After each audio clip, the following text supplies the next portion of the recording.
എല്ലാവർക്കും പുതിയൊരു ടെക്നോസിലേക്ക് സ്വാഗതം. ആദ്യ ന്യൂസ് ആപ്പിൾ യൂസേഴ്സിനാണ്. നിങ്ങൾ ഏതെങ്കിലും ആപ്പിളിന്റെ പ്രൊഡക്റ്റ് യൂസ് ചെയ്യുന്നത് എനിക്ക് അതെല്ലാം പുതിയ ലേറ്റസ്റ്റ് വേർഷനിലേക്ക് അപ്ഡേറ്റ് ചെയ്യണമെന്നാണ് ഇന്ത്യയിലെ സൈബർ സെക്യൂരിറ്റി കമ്പനികളൊക്കെ പറയുന്നത്. ഇനി അഥവാ നിങ്ങൾ അപ്ഡേറ്റ് ചെയ്തില്ലെങ്കിൽ നിങ്ങളുടെ ഡിവൈസ് ഹാക്ക് ചെയ്യാനുള്ള ചാൻസ് ഉണ്ടെന്നാണ് പറയുന്നത്. പക്ഷേ ഇതിൽ എനിക്ക് ഇപ്പോഴും മനസ്സിലാകാത്തത് ഇങ്ങനെ അപ്ഡേറ്റ് ചെയ്തിട്ട് ഡിസ്പ്ലേ അടിച്ചു പോയാൽ എന്ത് ചെയ്യുന്നുള്ള കാര്യമാണ്. അടുത്ത ന്യൂസ് എന്ന് പറയുന്നത് സാംസങ്ങിന്റെ 11 സീരീസ് ടാബ് അടുത്ത മാസം ഇന്ത്യയിൽ ലോഞ്ച് ചെയ്യുന്നുള്ള കേസാണ്. അതിന്റെ 3 വേരിയൻസ് ആയിരിക്കും ഉണ്ടാവുക. സ്പെക്സ് ഒന്നും വലിയ തോതിൽ കിട്ടിയില്ല. പിന്നെ ഒരു സാംസങ്ങിന്റെ ന്യൂസ് എന്ന് പറയുന്നത് സാംസങ്ങിന്റെ അടുത്ത് തന്നെ ലോഞ്ച് ചെയ്യുമ്പോൾ A70 ഇന്ത്യൻ പേരിൽ ചാർജർ ഉണ്ടാവും എന്നുള്ളൊരു ന്യൂസ് കേൾക്കുന്നുണ്ട്. അടുത്ത ന്യൂസ് എന്ന് പറയുന്നത് റെഡ്മിന്റെ 15 സീരീസ് അടുത്ത മാസം ചൈനയിൽ ലോഞ്ച് ചെയ്യുന്ന കാര്യമാണ്. റെഡ്മി ആയതുകൊണ്ട് തന്നെ അടുത്ത തന്നെ നമുക്ക് ഇന്ത്യയിലും ഇത് പ്രതീക്ഷിക്കാവുന്ന കാര്യമാണ്. വേറെ ന്യൂസ് ആണ് റെഡ്മിന്റെ P4 സീരീസ് 20-ാം തീയതി ഇന്ത്യയിൽ ലോഞ്ച് ചെയ്യുന്ന കാര്യമാണ്. ഇതിൽ വന്നിരിക്കുന്നത് 1.5K റെസൊല്യൂഷനുള്ള 120 ഹെർട്സ് റിഫ്രഷ് റേറ്റുള്ള ഒരു 6.7 ഇഞ്ചിന്റെ ഡിസ്പ്ലേ ആണ്. അതേപോലെ തന്നെ ഇതിൽ വരുന്ന പ്രോസസ്സർ വന്ന സ്നാപ്ഡ്രാഗന്റെ 7 Gen 4ഉം അതുപോലെ തന്നെ 5000 mAh ബാറ്ററി 80 വോൾട്ടിന്റെ ചാർജർ ഒക്കെയാണ്. അത് സ്പെഷ്യാലിറ്റി എന്ന് പറയുന്നത് ഇതും ആപ്പിളിന്റെ പുതിയതായിട്ട് ലോഞ്ച് ചെയ്യാൻ പോകുന്ന ഡിവൈസുമായിട്ട് നല്ല സിമിലാരിറ്റി ഉണ്ട് എന്നുള്ള കാര്യമാണ്. ന്യൂസ് ആണ് ഓപ്പോന്റെ ബഡ്സ് എൻകോ 3 Pro ഇന്ത്യയിൽ ലോഞ്ച് ചെയ്തിരിക്കുകയാണ്. ഇതിന്റെ സ്പെക്സ് നോക്കുകയാണെങ്കിൽ ബ്ലൂടൂത്ത് 5.4 ആണ് വരുന്നത്. അതേപോലെ തന്നെ 54 മണിക്കൂറിന് പ്ലേ ടൈമും 12.4 mm ഡ്രൈവ് ആണ്. ഇതിന്റെ പ്രൈസ് നോക്കുകയാണെങ്കിൽ 1800 രൂപയാണ്. അപ്പം ഇത് 2000 താഴെയുള്ള ഒരു നല്ല ബഡ്സ് ആയിട്ടാണ് എനിക്ക് തോന്നുന്നത്. നിങ്ങളുടെ ഒപ്പീനിയൻ എന്താണെന്ന് നിങ്ങൾ കമന്റ്. അടുത്ത ന്യൂസ് എന്ന് പറയുന്നത് നിങ്ങൾക്ക് എല്ലാവർക്കും ആപ്പിളിന്റെ വിഷൻ ഹെഡ്സെറ്റ് ഓർമ്മയില്ലേ? അതേപോലത്തെ ഒരു സാധനമായിട്ട് വിവോ വരുന്നുണ്ടെന്നാണ് അറിയുന്നത്. അത് ഇന്ന്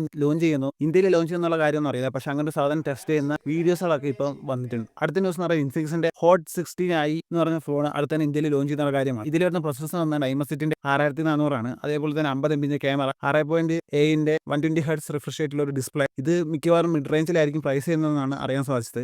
അടുത്ത ന്യൂസ് എന്ന് പറയുന്നത് സാൻഡിസ്ക് 256 TB സ്റ്റോറേജ് വരുന്ന ഒരു SSD പുറത്തിറക്കി എന്നുള്ള കാര്യമാണ്. വേറെ ന്യൂസ് എന്ന് പറയുന്നത് ജിയോ ലോകത്തിൽ തന്നെ ഏറ്റവും വലിയ ടെലികോം പ്രൊവൈഡറായി മാറിയിരിക്കുകയാണ്. ഇപ്പം ജിയോക്കുള്ള സബ്സ്ക്രൈബേഴ്സിന്റെ എണ്ണം എന്ന് പറയുന്നത് 450 മില്യൺ ആൾക്കാരാണ്. അതേപോലെ തന്നെ ജിയോന്റെ വേറെ ന്യൂസ് എന്ന് പറയുന്നത് ഇപ്പം നോർത്ത് ഇന്ത്യയിലൊക്കെ ജിയോ ബൈക്കോട്ട് എന്ന് പറഞ്ഞ ക്യാമ്പയിൻ നടക്കുന്നുണ്ട്. ഇത് സംബന്ധം അന്വേഷണം നോക്കിയപ്പോൾ മഹാരാഷ്ട്രയിലെ ഒരു അമ്പലത്തിലുള്ള ഒരു ആനയാണ് മഹാദേവി എന്ന് പറയുന്നത്. ഈ ആനയ്ക്ക് സുഖമില്ല എന്നൊക്കെ പറഞ്ഞിട്ട് ആൾക്കാർ ഇത് കംപ്ലൈന്റ് ചെയ്തപ്പോൾ അന്വേഷിച്ച് നോക്കിയപ്പോൾ സത്യമാണെന്ന് തിരിഞ്ഞു. അപ്പോൾ ഈ ആനനെ ചികിത്സിക്കാൻ വേണ്ടിയിട്ട് ഈ ജിയോ തന്നെ നടത്തുന്ന വന്താരയിൽ കൊണ്ടുപോകാൻ പ്ലാൻ ചെയ്തു. പക്ഷേ അവിടുത്തെ ജനങ്ങൾ ഞങ്ങൾ കൊണ്ടുപോകാൻ സമ്മതിക്കുക, ഞങ്ങൾ ദേവിയാണെന്നൊക്കെ പറഞ്ഞ് പ്രതിഷേധിക്കും. അതിനിടയ്ക്ക് കുറേ എണ്ണങ്ങൾ പറഞ്ഞു എടേ ഈ വന്താര ജിയോന്റെ ആണ്, അങ്ങനെ നമുക്ക് ജിയോനെ പ്രതിഷേധിക്കാം, ബൈക്കോട്ട് ചെയ്യാം, അങ്ങനെ തുടങ്ങിയ ക്യാമ്പയിനാണ് ഇതെന്ന് പറഞ്ഞത്. പക്ഷേ ഇത്രയൊക്കെ പ്രശ്നങ്ങൾ ഉണ്ടായാലും വന്താര പറഞ്ഞത് ഞങ്ങൾ ഈ ആനയ്ക്ക് ചികിത്സ ചെയ്യാൻ തയ്യാറാണെന്നാണ്. അപ്പോൾ ഇതൊക്കെയാണ് ഇന്നത്തെ ന്യൂസ് എന്ന് പറഞ്ഞാൽ. അപ്പോൾ അടുത്തൊരു വീഡിയോ ആയിട്ട് നാളെ കാണാം.